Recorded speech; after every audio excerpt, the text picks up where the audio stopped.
naho muri Afrika eka mbere naho iwacu amatora kenshi na kenshi akunda gutera ubwoba. Twebwe abungere banyu tuje kubatera akamo gashimikiye ku kwemera kwacu, nk'uko Petero mweranda bitwigisha. Ijuru rishasha n'isi nshasha nivyo turindiriye.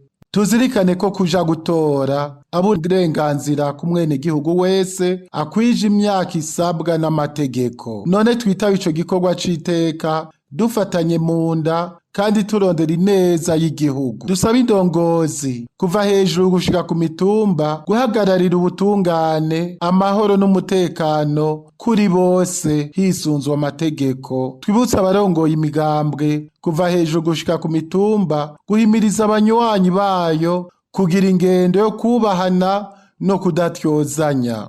Mu budasa bwacu tugira ishaka ry'ukwama turondera kugorora ivyo vyose vyobera intambamyi ingendo y'amahoro n'iterambere. Tuzotore twisunze imigambi izoteza imbere abenegihugu. Dushire imbere ico cose cotuma haba amatora yo ku mugaragaro, mu mwidegemvyo, mu mahoro n'umutekano atakumira. Izo mpanuro tuzigendeye zizodufasha kugira amatora meza akomeza intwaro rusangi, amahoro n'iterambere birama. Tuzoba mbere twitavye kakamo Petero mweranda dutera ngo turindire ijuru rishasha n'isi nshasha umukama yatwemereye, turangwa n'urukundo hamwe n'umwete wo kuremesha amahoro.